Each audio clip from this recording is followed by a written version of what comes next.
Les avocats demandent à avoir accès au dossier dès le stade de la garde à vue, simplement pour que l'enquête pénale soit plus juste et conduise à des résultats meilleurs. Pour le moment, l'avocat n'a pas accès au dossier. Donc le client, le gardé à vue, ne sait pas précisément ce qu'on lui reproche, ne sait pas précisément non plus les éléments qui ont conduit les enquêteurs à le suspecter, et donc il ne peut pas lever le voile sur ce qui aurait pu momentanément égarer les enquêteurs. Autrement dit, la seule personne qui a les moyens, qui a le pouvoir de dire « mais non, mais vous faites totalement fausse route et je vais vous l'expliquer, je vais vous expliquer pourquoi ». Et cette personne ne peut pas le faire parce qu'elle ne sait pas exactement pourquoi on la suspecte. Ça, c'est la première chose. Donc, vous voyez qu'en termes de vérité judiciaire, ce n'est pas un système qui est efficace.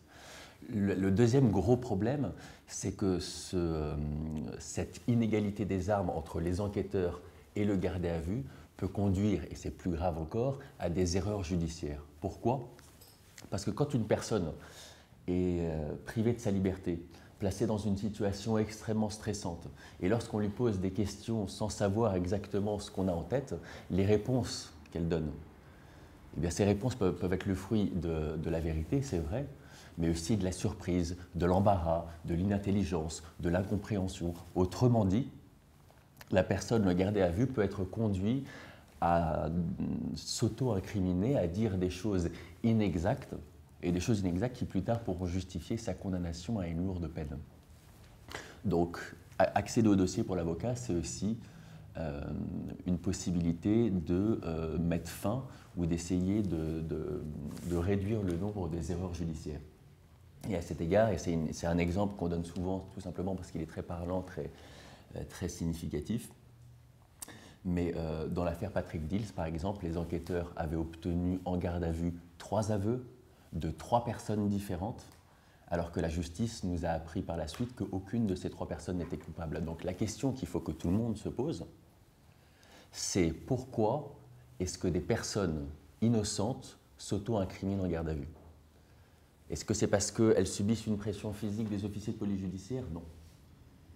C'est simplement, encore une fois, parce que quand on est dans une situation de stress, quand on sent d'une certaine façon la culpabilité et quand on ne sait pas ce qu'on nous reproche, eh bien on peut être amené à avouer.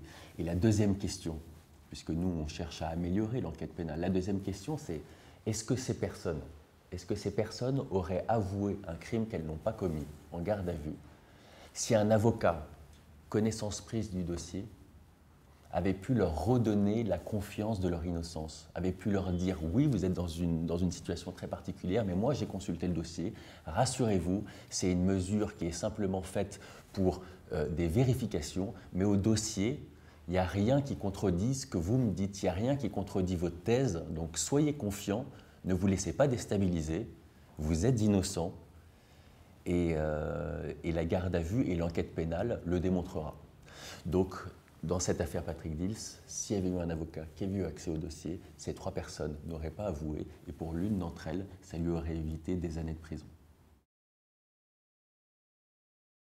Il y a beaucoup d'hypothèses effectivement dans lesquelles les gens peuvent être amenés à mentir. Par exemple, quand on reproche un délit majeur et que la personne en réalité aurait commis un délit mineur.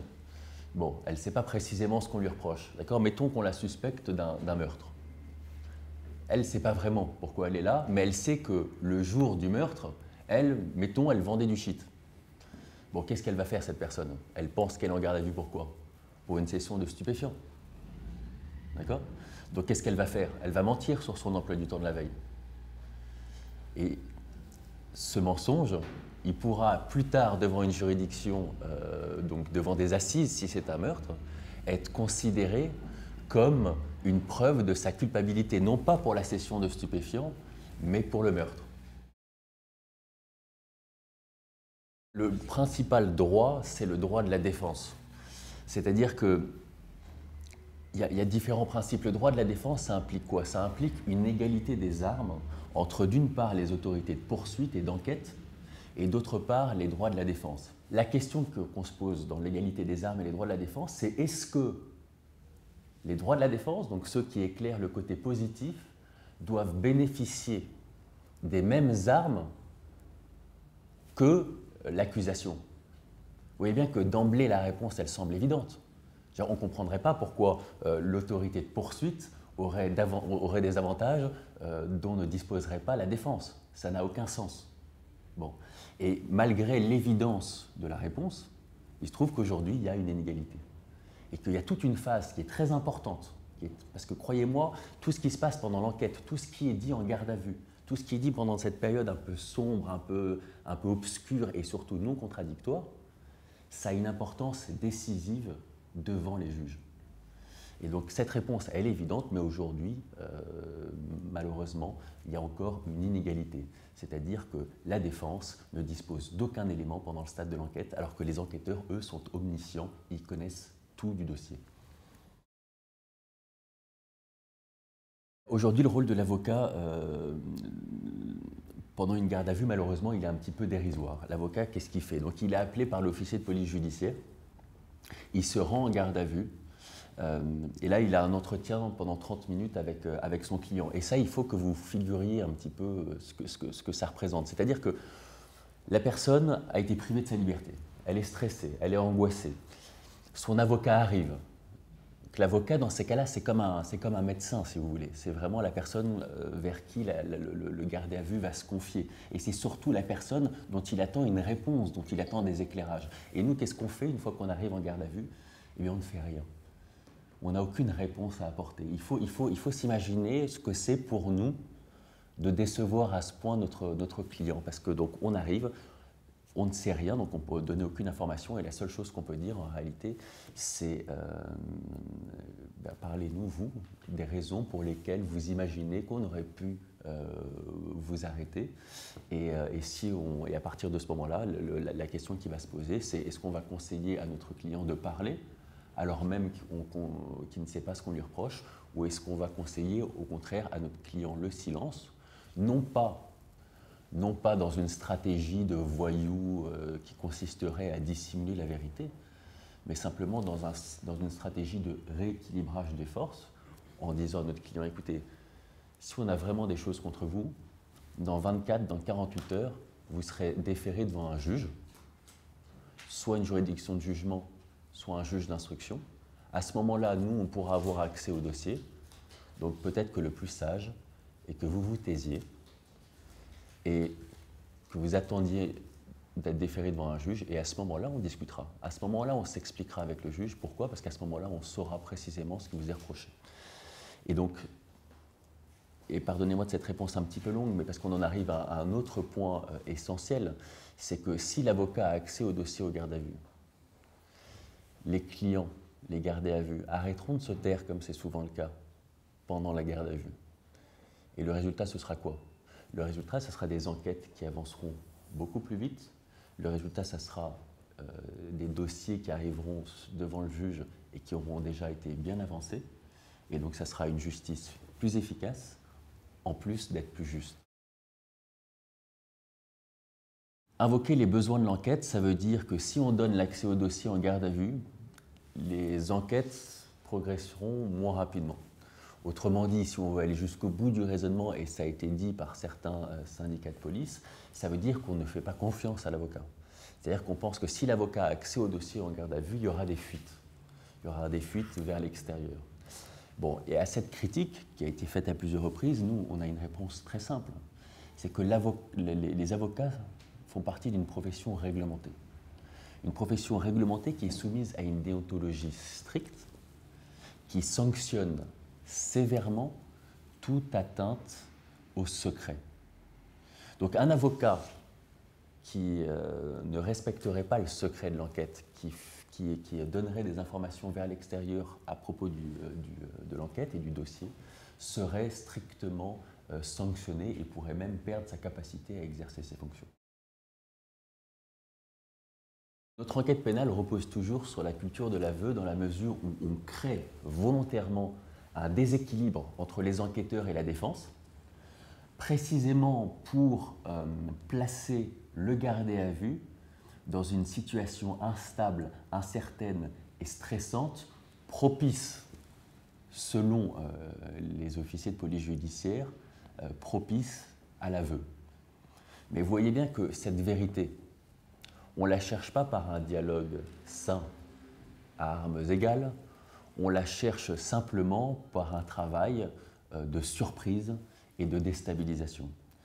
Et pour nous, c'est extrêmement dangereux parce que si dans certains cas, effectivement, comme un petit peu un enfant qu'on irait mettre dans sa chambre, la contrainte morale et physique peut conduire une personne à avouer, elle peut conduire de la même manière une personne innocente à s'auto-incriminer. Autrement dit, nous, on pense que cette culture de l'aveu comporte un risque qui s'est malheureusement matérialisé à de nombreux égards, un risque d'erreur judiciaire. L'avocat peut contribuer à la recherche de la vérité judiciaire. Ça, c'est une évidence et c'est pour ça que lors de la phase du procès, il sera là et bien présent. La question, c'est à partir de quel moment, puisqu'on estime qu'il y a bien une phase où il est nécessaire qu'un avocat soit là pour la vérité judiciaire, à quelle phase doit-il commencer à intervenir? C'est une question qu'on peut se poser. Pourquoi, si l'avocat contribue à la vérité judiciaire, le faire intervenir qu'extrêmement tard? Nous, on considère que si on a un apport à avoir, autant l'avoir le plus tôt possible, et notamment au stade de la garde à vue, parce que dans bon nombre de configurations, la garde à vue intervient très en amont de la procédure. Et dans ces cas-là, il faut absolument éclairer les gens sur le fait que cette intervention en amont peut éviter de grosses erreurs ou de graves conséquences pour nos clients. Et j'ai bien évidemment en tête la question de la détention provisoire. Alors comment ça se passe en réalité dans des affaires où il y a instruction, et donc notamment les affaires criminelles, où juridiquement il y a systématiquement une instruction quand on est sur des faits de nature criminelle? La personne va en garde à vue. Encore une fois, la garde à vue est un moment pas forcément important de la procédure parce que la personne peut être tentée de se taire, puisque l'avocat a du mal à lui donner un bon conseil, peut-être qu'elle va nier un premier temps, qu'elle va dire des choses extrêmement vagues, extrêmement floues, et donc on se retrouve parfois dans bon nombre de configurations où la garde à vue n'a pas été un élément extrêmement important dans la marche vers la vérité judiciaire parce que peu de choses y ont été dites ou alors même des choses inintéressantes parce que nous, en tant qu'avocats, on n'a pas pu dire à notre client profitez du stade de la garde à vue pour dire des choses, ça vous servira.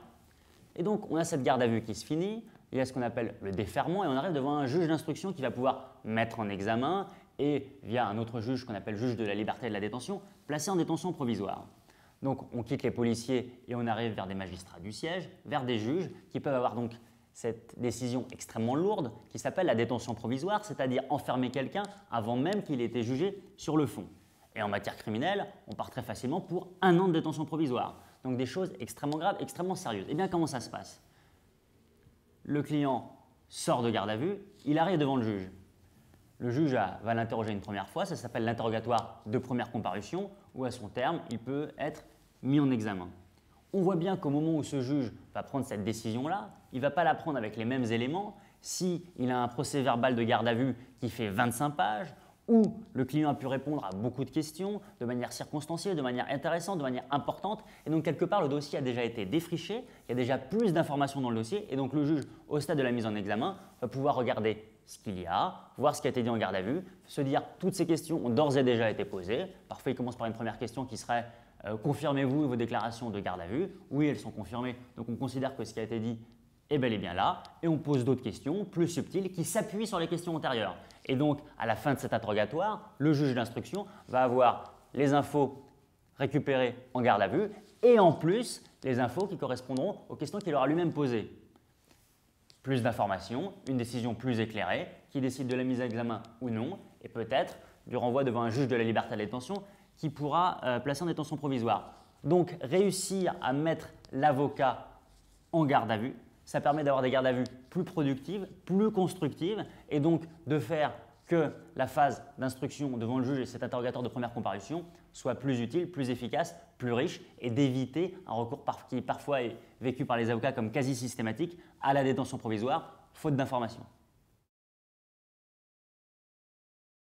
Globalement, la position de la Cour européenne des droits de l'homme, c'est que la garde à vue à l'ancienne, c'est un archaïsme qui doit évoluer parce que ça a été conçu à une époque où on ne respectait pas du tout ou pas suffisamment les droits fondamentaux.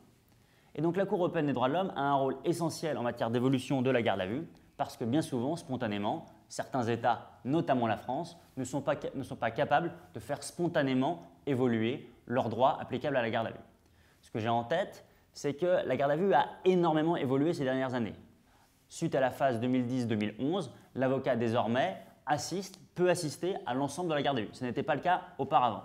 Cette évolution-là, elle a eu lieu parce que la Cour européenne des droits de l'homme a eu une jurisprudence progressiste qui a bien montré qu'un rôle trop faible pour l'avocat en garde à vue, ça ne respectait pas les droits fondamentaux. Donc, la Cour européenne des droits de l'homme a une position très claire qui se nourrit de l'idée d'effectivité de la présence de l'avocat. Et encore une fois, c'est pour ça qu'on se bat pour l'accès au dossier, parce que pour que notre présence soit utile, pour que notre présence soit effective, pour que notre présence améliore la garde à vue à la française, il faut qu'on ait un accès au dossier. Et c'est là que le droit, cette idée qu'un droit pour exister doit être effectif, rejoint l'opportunité d'une réforme. Pour qu'une garde à vue soit efficace, il faut que l'avocat ait accès au dossier.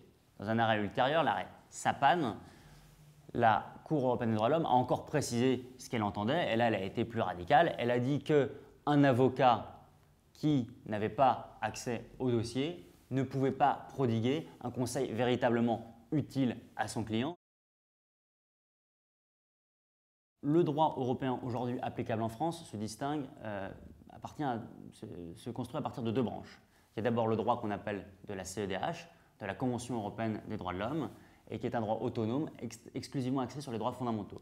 À côté de cela, se greffe une autre source de droit européen, qui est le droit issu de l'Union européenne, avec lequel on est peut-être plus familier, parce qu'on entend régulièrement parler de l'Union européenne, et qu'on vote même aux élections européennes.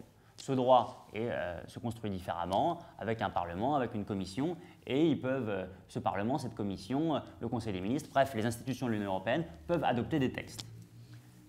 Un de ces textes adoptés actuellement a été une directive. Et donc, on a donné aux différents États membres jusqu'au 2 juillet prochain pour adopter des règles transposant ces directives. Cette directive se saisit du sujet de la garde à vue notamment et vise à permettre une meilleure information du gardé à vue et plus généralement des personnes suspectées. Dans ce cadre, cette directive, et notamment son article 7, s'intéresse à la question de l'accès au dossier. Clairement, la position de l'Union européenne consiste à dire qu'il faut améliorer l'accès au dossier pour l'avocat comme pour le gardé à vue, qui quelque part pourrait peut-être lui-même consulter les pièces du dossier. Et c'est pour ça qu'il y a un élément de contexte extrêmement fort aujourd'hui, qui est qu'on a un nouveau texte qui nous oblige à évoluer.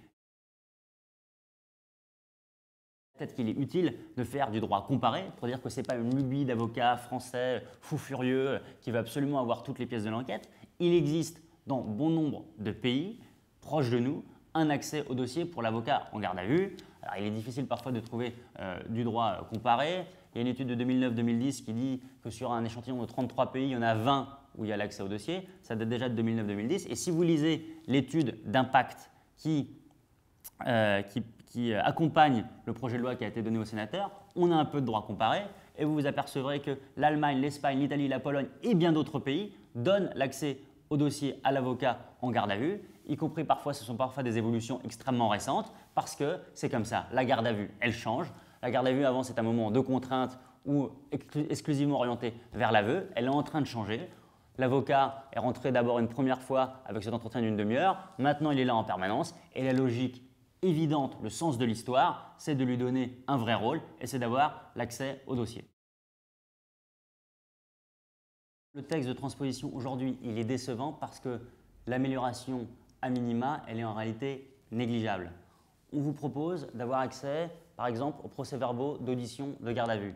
Sauf que si l'avocat était là, il a lui-même assisté à l'audition. Et comment ça se passe concrètement une garde à vue? À la fin d'une audition, le client doit signer le procès-verbal pour dire que ce qui a été retranscrit, c'est bien ce qu'il a dit. Donc, il peut le modifier et nous, on lit à côté de son épaule. C'est un des rares moments où on peut lui donner un conseil en lui disant « Ah, moi aussi, j'ai écouté la garde à vue, je pense que l'officier a mal retranscrit ce qu'il vous a dit. » Donc, si vous nous donnez l'accès à ce procès-verbal, bah merci, c'est sympa, mais on était là pendant l'audition. C'était justement un des rares progrès qu'on avait eu précédemment. Si on vous donne aussi le procès-verbal de notification des droits, c'est-à-dire le procès-verbal où on retranscrit le moment en garde à vue où l'officier de police judiciaire a dit « Voilà, je vous donne voilà les droits que quelqu'un a en garde à vue. » Bon. Si par définition, un de ces droits-là, c'est de notifier à l'individu qu'il a le droit à un avocat, c'est que si nous on est là, c'est qu'on lui a notifié. Donc on se doute un peu que les droits ont été notifiés. C'est des procès-verbales hyper standardisés. l'officier de police judiciaire, il va sur son ordinateur, il a un truc déjà pré-rempli avec les droits sur son écran, il lui lit. Le type, vous avez compris, oui, oui, on signe et on a le procès verbal. C'est des documents qui n'ont absolument aucun intérêt. Donc c'est un progrès absolument négligeable. Et pour dire à quel point dans ce projet de loi, il y a quelque chose de bancal, un des progrès évoqués, c'est l'idée qu'on va pouvoir, quelqu'un qui a un gardé à vue va pouvoir discuter de l'opportunité de son prolongement en garde à vue. Parce qu'une garde à vue, c'est 24 heures et ça peut être prolongé à 48 heures. Est-ce que réellement, vous pouvez dire à quelqu'un « je pense que 24 heures, ça suffisait et pas la peine d'aller vers 48 heures » si vous ne savez pas exactement les éléments qui justifient votre situation en garde à vue? Si ça se trouve, vous avez fait vos 24 premières heures de garde à vue, on n'a fait un premier interrogatoire très court, on a fait juste la vérification de votre identité et là d'un seul coup, on vous dit je songe à prolonger. Et là, le projet de loi, d'un seul coup, magnanime, vous dit vous allez pouvoir discuter de l'opportunité de votre prolongation avec le procureur. Si je ne vous donne pas l'accès au dossier, à quel moment vous pouvez réellement, effectivement, avoir ce droit-là? Aujourd'hui, à l'heure où je vous parle, le projet de loi est au Sénat. Et quand on regarde comment fonctionne le Sénat, comment le Sénat tente de se renseigner sur le sujet, on peut être inquiet sur la manière de voir la procédure pénale, puisque le rapporteur de ce projet de loi, M. Jean-Pierre Michel, explique en séance que quand il veut s'informer sur la procédure pénale, il charge une commission et il dit « Je demande à M. Jacques Beaume, procureur général, et il est entouré d'un haut fonctionnaire de police, d'un procureur et d'un magistrat du siège. » C'est-à-dire qu'on demande leur avis à toutes les parties prenantes, à la justice pénale, à la garde à vue, sauf à l'avocat. Au sein du barreau de Paris, il existe un concours qui permet de désigner 12 jeunes avocats pour leur attribuer pendant un an des missions pénales extrêmement précises et des missions pénales d'urgence qui incorporent bien entendu l'assistance en garde à vue et également la contestation de garde à vue devant des juges puisqu'il s'agit de missions pénales. Les secrétaires de la conférence, depuis longtemps, s'investissent sur la garde à vue et notamment en 2013 sur la question de l'accès au dossier puisqu'il y a un rebondissement dans cette histoire d'accès au dossier, c'est l'existence de cette directive qui doit être transposée pour le 2 juillet. Comme on a cet élément de contexte, les secrétaires de la conférence se sont extrêmement mobilisés sur le sujet et ont décidé de systématiquement contester les gardes à vue sur le fondement du don d'un accès au dossier. Le 30 décembre dernier, la 23e chambre du tribunal correctionnel de Paris, les secrétaires de la conférence qui plaidaient, comme tout au long de l'année, devant cette chambre, ont obtenu pour la première fois une nullité de procédure, c'est-à-dire qu'un juge a dit « la garde à vue de tel prévenu n'est pas valide parce que son avocat n'a pas eu accès au dossier ». Ça, c'était une excellente décision, c'était la première. Et dans les jours qui ont suivi, le 6 janvier 2014, me semble-t-il, un autre avocat pénaliste, qui n'est pas secrétaire de la conférence, qui s'était également inscrit dans ce mouvement de mobilisation, a lui aussi obtenu une nullité de procédure sur le même sujet, parce que dans cette volonté de la conférence du stage de s'impliquer sur ce dossier-là, elle a rédigé des conclusions de nullité qu'elle a partagées avec l'ensemble du barreau, afin que tous les avocats pénalistes soient équipés pour arriver devant le juge avec un raisonnement construit, évolué, prêt à l'emploi, pour que systématiquement les avocats puissent montrer leur unité, leur union derrière ce combat qui nous semble essentiel.